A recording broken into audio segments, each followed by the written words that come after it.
C'est juste une petite parenthèse. C'est dans Marc 6. Dans Marc 6, voici ce que le Seigneur dit. Jésus partit de là et se rendit dans sa patrie. Oh, vous voyez? Jésus se rendit dans sa patrie. Donc il va, c'est comme si je vais au village. Je vais au village, dans mon village. Donc Jésus se rend dans sa patrie. Ses disciples le suivirent. Donc, quand le sabbat fut venu, il se mit à enseigner dans la synagogue. Beaucoup de gens qui l'entendirent étaient étonnés et disaient: d'où lui viennent ces choses? Écoutons bien. D'où lui viennent ces choses? Quelle est cette sagesse qui lui a été donnée? Et comment de tels miracles se font-ils par ses mains? Comment de tels miracles se font-ils par ses mains? Le verset 3 maintenant. N'est-ce pas le charpentier? Donc, n'est-ce pas Alain Patrick que j'ai toujours connu? N'est-ce pas Solange que j'ai toujours vu? N'est-ce pas Linda que j'ai toujours vu? N'est-ce pas Franck que j'ai toujours vu? N'est-ce pas Aïcha que j'ai toujours vu? N'est-ce pas Bernadette que j'ai toujours vu? Donc, n'est-ce pas le charpentier, le fils de Marie, le frère de Jacques, de José, de Jude et de Simon? Et ses sœurs ne sont-elles pas ici parmi nous? Donc, est-ce que ce n'est pas les frères que je fréquente tous les jours, les sœurs avec qui nous avons l'habitude d'aller nous rassembler, soit chez Maman Nana ou au parc, avec qui on a l'habitude de faire des beignets ensemble, de préparer des gâteaux ensemble, les sœurs avec qui j'ai l'habitude de rigoler? C'est tout ça, il y a tout ça qu'on met devant quand je vois mon frère, quand je vois ma sœur. C'est pour ça que tout au début on a dit que Jésus se rend dans sa patrie. Donc avec les gens qui le connaissaient bien dans la chair, dans son milieu social, le quotidien de Jésus, ces personnes-là le connaissaient. Donc à la fin du verset 3, et il était pour eux une occasion de chute. Tu vois? Donc quand je commence à regarder le frère Georges comme quelqu'un qui, dès que je le vois, c'est seulement, je dois rire parce que bien que son aspect, il est déjà amusant. Donc quand même le frère Georges va se présenter avec la parole, il va commencer à parler, tu vas encore la prendre dans la rigolade. Tu vois? Tu vas la prendre dans la rigolade. Pourtant tu ne sais pas si c'est à ce moment-là que le frère Georges est en train de te dire: ma soeur, l'enlèvement aura lieu. Et quelques minutes après, le Seigneur arrive, il enlève. Tu dis: ouais, mais comment je n'ai pas pris au sérieux ce que ce frère était venu me dire. Parce que je l'ai pris comme j'ai l'habitude de le prendre. Même quand il vient de la part de Dieu, même quand il vient comme les personnes qui étaient venues devant Abraham, que Abraham est venu rencontrer, alors que c'était l'Éternel lui-même. Mais Abraham pouvait se dire: ah, est-ce que l'Éternel, depuis quand il se présente, je sais qu'il y a un, quand on dit l'Éternel est un, donc c'est une seule personne, 3 personnes. Les prendre à la légère, tu vois. Donc le Seigneur lui-même, il se présente dans sa patrie et on nous dit, mais Jésus leur dit: un prophète n'est méprisé que dans sa patrie. Un prophète n'est méprisé que dans sa patrie. Or, le prophète, c'est quelqu'un qui parle de la part de Dieu. Ce qu'il dit vient de Dieu.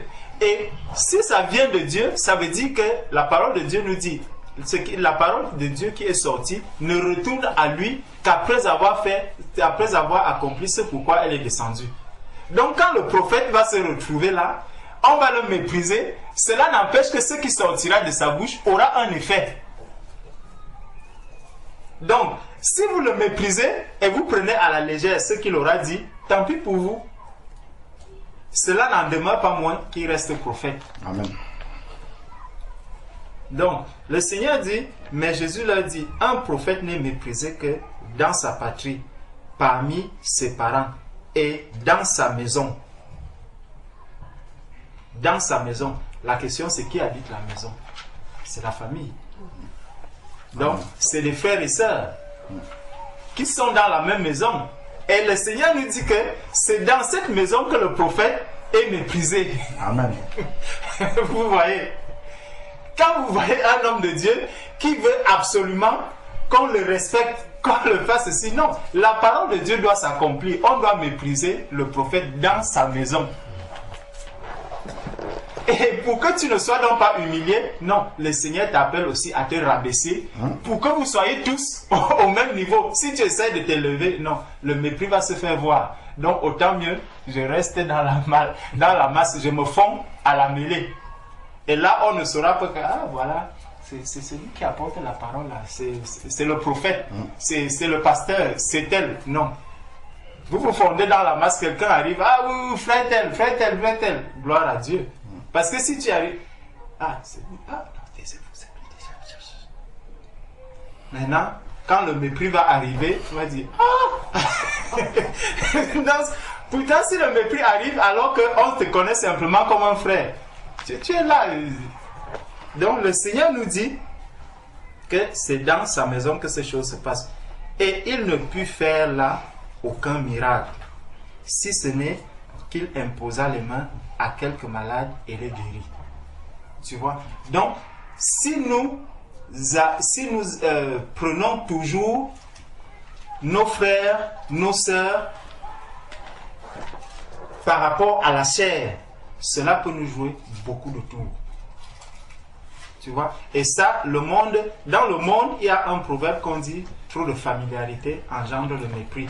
Donc, c'est dans le préjugé. Donc, je connais tel, j'ai l'habitude de voir tel, j'ai l'habitude de faire ceci. Quand on met cela dans la tête, le Seigneur nous dit que c'est une source d'incrédulité. Le malin va utiliser cela pour rendre quelqu'un incrédule. C'est pour ça que ici, le Seigneur, on nous dit, n'a pas fait beaucoup de miracles. Parce que ces personnes ne pouvaient pas accepter ce qui venait de Jésus.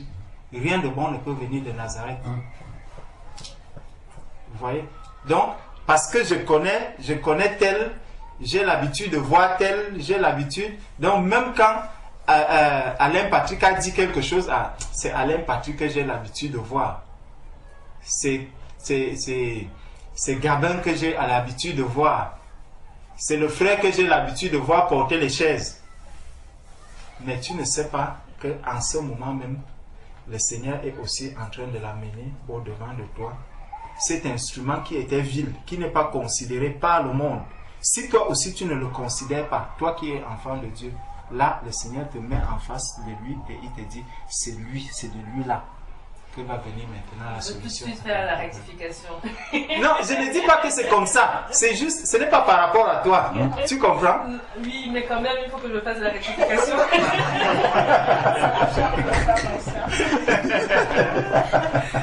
Non, c'est pas Alain Patrick que je... C'est pas... Comment je peux expliquer? Il faut que je trouve les bons mots. Quand Alain Patrick a fait l'exhortation, c'était pas par rapport à Alain Patrick que j'ai refusé. Je me suis dit non, c'est Alain Patrick. Mais en fait, dans ma tête, ce qui se disait, c'est que c'est toujours les mêmes paroles. Donc tu vois, c'est les mêmes paroles qu'on est en train de lire, que ce soit Alain Patrick ou que ce soit Georges, que ce soit une autre personne. Pour moi, moi je me disais, je connais déjà ces paroles-là. C'est les mêmes paroles, donc... il n'y a rien de nouveau. Voilà, il n'y a rien de nouveau. Donc rien ne va changer. C'était un peu pas comme ça. Et c'est pour ça que j'ai bien répété, j'ai bien fait noter le fait que le Seigneur m'a fait méditer sur voilà, la foi, de croire à sa parole comme un enfant pourrait croire à son père, à ses parents. Et c'est là où je me suis rectifiée. Donc j'ai lutté contre ça pour ne pas en fait rejeter cette parole-là qui venait d'Alain Patrick. Mais c'était pas parce que c'était Non, ce n'est pas du tout ça. Mais gloire à Dieu parce que tu me permets d'ouvrir une autre parenthèse. C'est une parenthèse dans la parenthèse. Tu comprends donc que ce que je disais, n'est-ce pas, ce n'est pas par rapport à toi ou au frère Alain. C'est juste que le Seigneur nous ouvre les yeux sur le fait que lorsque, même cette parole, c'est pour ça que je dis, tu ouvres une autre parenthèse, parce qu'on va rentrer dans la parole. Quand quelqu'un se présente à nous et qu'il nous parle de la part de Dieu, peu importe qui c'est, même si c'est un petit enfant qui me parle de la part de Dieu, je dois m'arrêter. Écoutez d'abord ce qu'il dit. Examiner à la lumière de la parole, avec le Saint-Esprit que j'ai reçu. Tu vois? Donc, mais si je le prends comme quelqu'un que j'ai l'habitude de connaître, tu vois, là, ça peut me jouer des tours. Et c'est sur ça que le Seigneur nous attire. C'est pour ça que le Seigneur a laissé ce passage, c'est pour nous dire que faites attention. Même si vous voyez un prophète chez vous, même si vous voyez un enfant de Dieu, quelqu'un que vous avez la preuve, quand tu regardes un peu dans nos familles,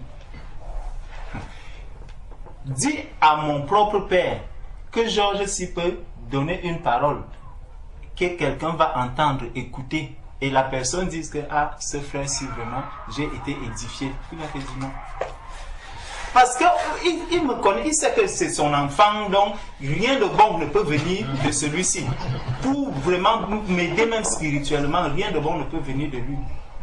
Tu vois un peu, c'est par rapport à nos propres familles. Il est plus difficile, il m'est plus difficile d'apporter même un message dans ma propre famille. Déjà, pour qu'on m'accorde même 2 minutes de parler, ça, c'est impossible. Est-ce que tu comprends? Donc, on s'assoit comme ça, dès qu'on va commencer, ah, laisse-nous ça, laisse-nous ça. Mais par contre, je vais me présenter chez une personne que je ne connais pas, avec qui je n'ai pas de lien dans la chair. Mais quand on va arriver, quand je vais prendre quand même la parole de Dieu, au moins les gens vont écouter. Même s'ils n'acceptent pas, mais au moins déjà écouter. Mais dans ma propre famille, seulement écouter déjà, c'est un problème. Donc quand tu commences à parler, je dis, moi j'ai des choses là à faire à la cuisine. L'autre j'ai ceci à faire là-bas, l'autre j'ai ceci à faire là-bas. Tu restes avec la Bible en main, tu commences à méditer pour toi-même. Tu vois, c'est ça. Dans ta propre famille, dans sa propre patrie, c'est difficile. Maintenant, en faisant donc, je disais, je vais ouvrir une autre parenthèse. C'est par rapport justement à la parole de Dieu. Il y a quelque chose que nous avons souvent l'habitude de dire. Attendez, prenons Matthieu 18.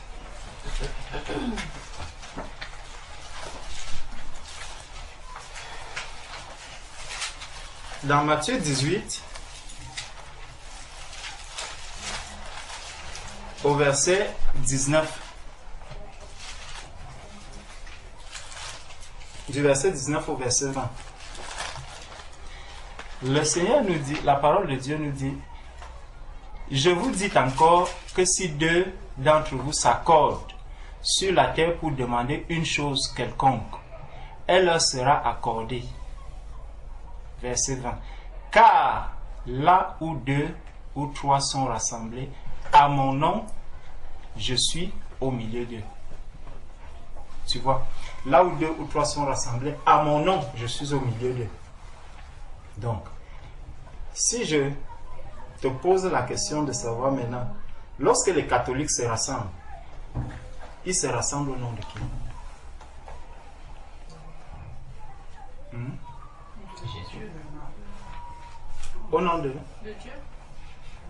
De quel Dieu? De leur Dieu.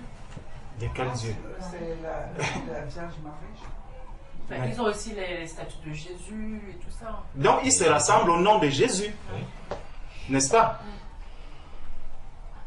Hein? Je vois que les gens sont devenus sceptiques. Oui. Mais ils se rassemblent au nom de Jésus. Oui. Au nom N'est-ce de pas? Jésus, bien sûr.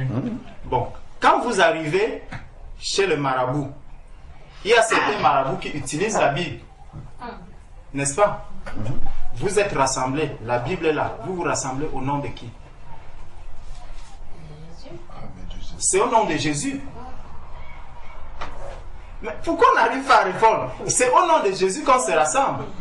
Bon, maintenant, le Seigneur dit donc, car là où 2 ou 3 sont rassemblés à mon nom, je suis au milieu d'eux. Donc, devant le marabout aussi, le Seigneur est là. Ça veut dire que si 2 s'accordent il dit, si deux d'entre vous s'accordent sur la terre pour demander une chose quelconque, elle leur sera accordée par mon Père qui est dans les cieux. Donc lorsque tu vas rencontrer le marabout, vous vous rencontrez au nom de Jésus-Christ. Si vous vous accordez sur quelque chose, c'est le Père qui va répondre. Non. Ah, pourquoi alors? Non, parce qu'il parle des disciples, il parle des ceux qui sont rassemblés, ce sont les disciples, les vrais disciples de Jésus. Les vrais disciples de Jésus. Ouais, ceux qui sont... Bon, qu'est-ce qui te dit donc que tous les autres, là, le marabout, lui n'est pas disciple de Jésus? C'est Dieu qui sait. Ah, donc toi tu ne sais pas. Dieu, c'est Dieu qui sait. Hein? Ben, si deux personnes, on ne peut pas forcément savoir qu'une personne est marabout ou pas, sauf s'il a des trucs extérieurs, externes, Des fruits. voilà, des fruits externes ou bien des trucs externes, parce qu'il y a certains marabouts que tu ne pourras pas savoir si c'est un marabout. Bon, prenons encore Psaume 133. Prenons encore Psaume 133. C'est toujours pratiquement la même chose. Psaume 133, verset 1. Voici, oh, qu'il est agréable, qu'il est doux pour des frères de demeurer ensemble. C'est comme l'huile précieuse qui, répandue sur la tête, descend sur la barbe d'Aaron, qui descend sur le bord de ses vêtements. C'est comme la rosée de l'Hermon qui descend sur les montagnes de Sion. Car c'est là que l'Éternel envoie la bénédiction et la vie pour l'éternité. Donc, si nous nous assemblons donc en son nom, le Seigneur envoie la bénédiction et la vie pour l'éternité. Donc, on s'assemble donc chez un marabout avec la Bible.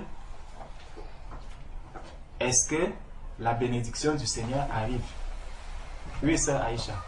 La parole est précise. Quand des frères, déjà pour être frère, il faut avoir le même esprit. Ah. Et puis pour s'accorder, le Seigneur dit quand deux ou trois s'accordent pour demander, est-ce qu'ils s'accordent? Déjà, est-ce qu'ils ont le même esprit? Ok. Gloire à Dieu. Gloire à Dieu. Quand on va chez le marabout, est-ce qu'on a le même esprit que le marabout? Oui. Oui. N'est-ce pas? Bien sûr. Oui. On peut pas être de Dieu et aller chez le marabout. Voilà. Amen. Donc celui qui va chez le marabout a le même esprit que le marabout. Donc s'ils s'accordent, ils sont dans le même esprit. Est-ce qu'ils auront la bénédiction de Dieu? Moi, je peux dire oui, hein, parce que le Seigneur fait pleuvoir. Il a dit sur les mauvais, sur les bons, ou bien les justes sur les bons. Donc, là, c'est chaud. Hein? Le Seigneur, il est souverain. Bon, Hein? donc, le verset 133 ne s'est pas arrêté là. Il a dit, et la vie pour l'éternité. Donc, ils auront aussi la vie pour l'éternité. Non. Ah. Donc, ça fait qu'il y a une demi-bénédiction. L'autre est donc parti. Hein? Il y a des choses qu'il accorde sur la terre, mais qu'il n'accorde pas au ciel. Hein?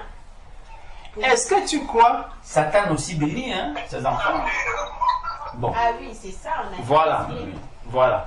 C'est que là où je voudrais qu'on y arrive, hein, c'est que l'on doit comprendre que ce n'est pas parce que quelqu'un dit utiliser la parole de Dieu. Ce n'est pas parce que quelqu'un utilise la parole de Dieu que l'on va croire vraiment que c'est vraiment, ça vient de Dieu. Amen. C'est pour ça que quand il a dit dans Matthieu 18 que là où deux ou trois s'assemblent, à mon nom, je suis au milieu d'eux. C'est quand on est au nom de Jésus, mais de quel nom est-ce qu'il s'agit donc? Parce que là, dans le psaume 133, il a dit, oh, qu'il est agréable, qu'il est doux pour des frères de demeurer ensemble. De quel frère est-ce qu'il s'agit? Le marabout et celui qui va rencontrer le marabout, ils sont des frères. Si c'est une femme qui va rencontrer le marabout, ils sont frères et sœurs. Elle est la sœur du marabout. Tu ne peux pas dire le contraire. Parce que vous avez le même esprit. Donc, c'est pour ça que quand, par exemple, les personnes qui se prosternent devant les statues et autres. C'est des frères et sœurs. Je crois les Rosicruciens même, ils s'appellent frères, non? Vous voyez? Donc, ils sont frères, mais le Seigneur s'adresse ici au peuple de Dieu. Il s'adresse au peuple de Dieu. Et donc, les enfants de Dieu aussi sont des frères et sœurs. Pourquoi est-ce qu'ils sont des frères et sœurs? Hein? Bon, allons dans Marc, chapitre 3.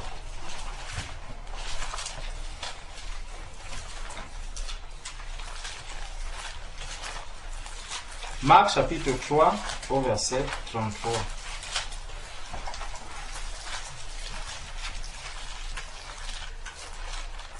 Est-ce que vous allez voir quelqu'un qui vous dit, ah, et c'est là où vous comprenez que beaucoup de personnes sont dans la religion, mais en fait, ils ont l'esprit du diable, ils sont enfants du diable.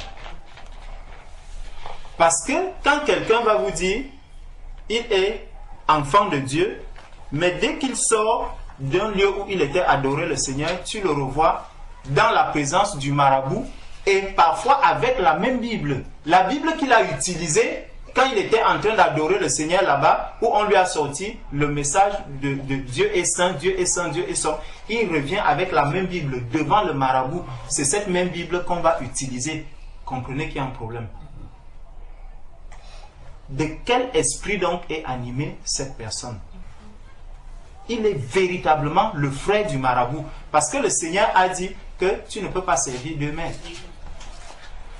Et ces personnes sont exactement en train de servir, de croire qu'ils servent deux maîtres. En réalité, ils ne servent pas le Seigneur. Ils servent le même maître, même là où il était. Parce que c'est la même Bible qu'il va ramener encore chez le marabout.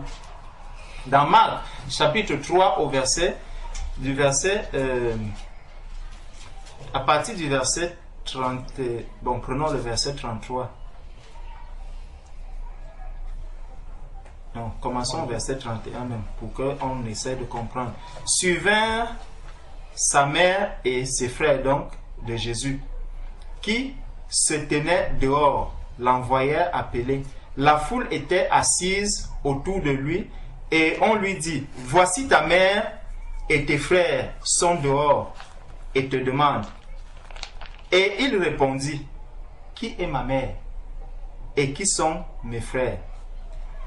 Puis, jetant les regards sur ceux qui étaient assis tout autour de lui, voici, dit-il, ma mère et mes frères. Car quiconque fait la volonté de Dieu, celui-là est mon frère, ma soeur et ma mère. Amen.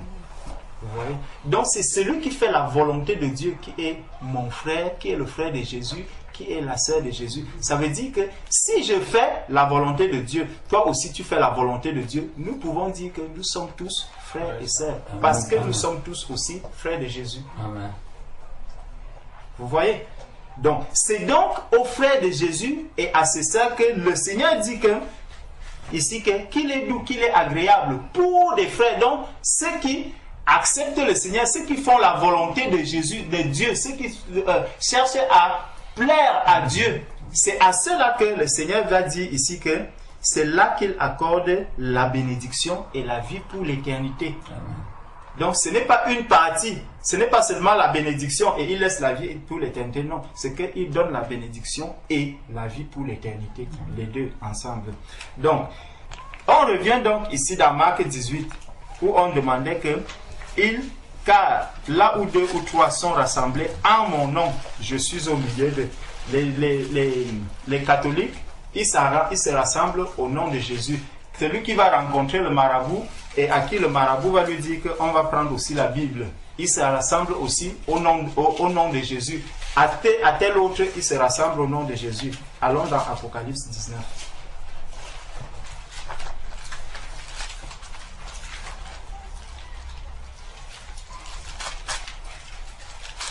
C'est la sœur Stéphanie qui a créé l'autre parenthèse qui n'était pas prévue.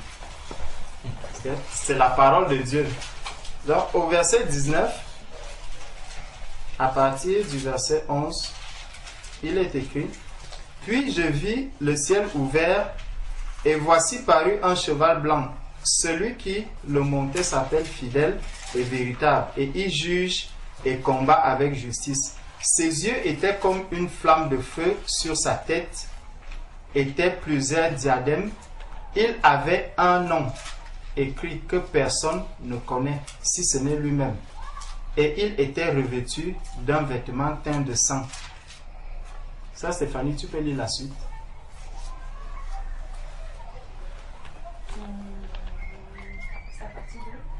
La fin du verset 13. Et il était revêtu d'un vêtement. Son nom est la parole de Dieu. Ton Amen. nom est la parole de Dieu.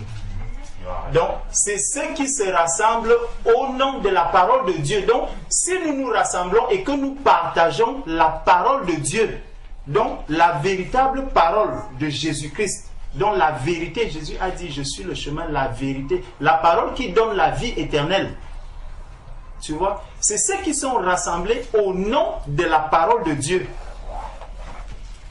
Donc, ceux qui sont rassemblés pour la parole de Dieu, pour la vérité.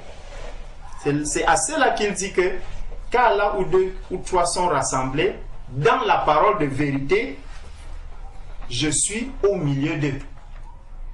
Est-ce que tu comprends? C'est ça qui va faire en sorte que lorsqu'on va se rassembler devant le marabout, même si c'est au nom de Jésus, mais vous n'êtes pas dans la parole de Dieu, alors là, Jésus n'est pas au milieu de vous. Est-ce que vous voyez? Donc le Seigneur n'est pas là au milieu de ces personnes. Si ce n'est pas dans la vérité, si ce n'est pas avec la parole de vérité. Et je vais chercher à vite fermer. Parce que comme on a déjà compris que c'est dans la parole de vérité, en méditant sur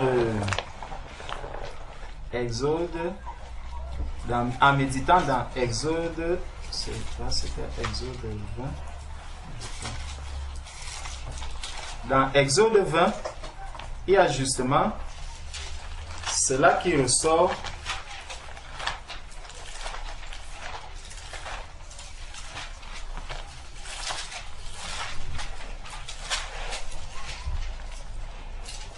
Regardez.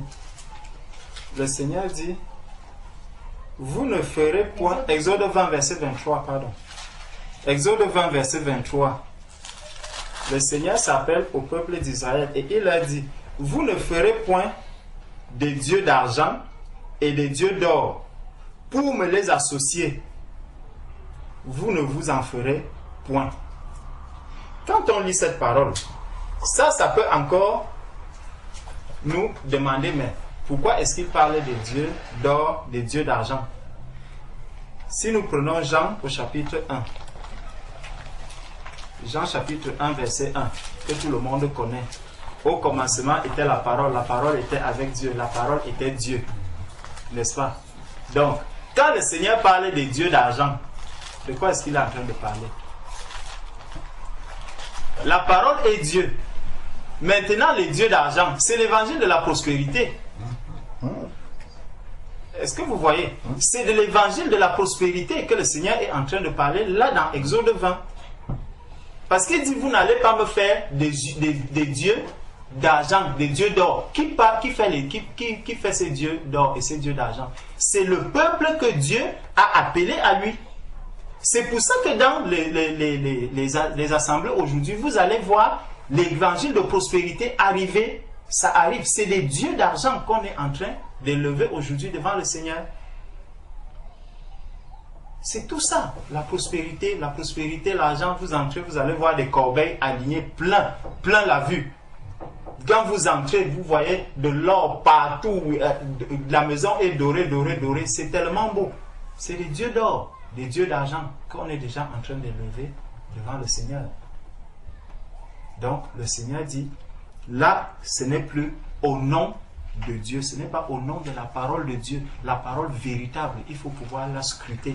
Et là, quand on se rassemble dans cette parole-là, là, on doit voir que le Seigneur apporte la bénédiction et la vie pour l'éternité. Amen. Amen. Je vais fermer la parenthèse pour ne pas continuer.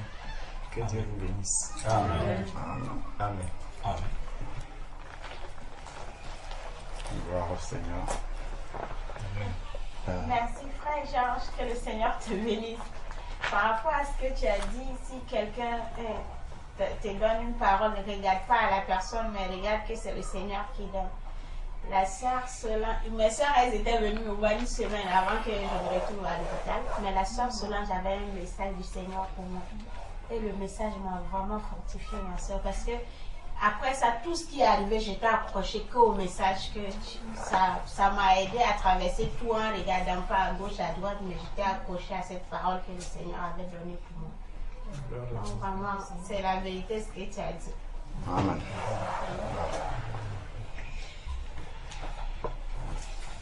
Franck, c'est maintenant plus apporter ton message, sinon j'ai quelque chose à apporter.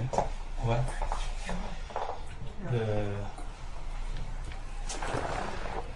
L'exhortation que je voulais apporter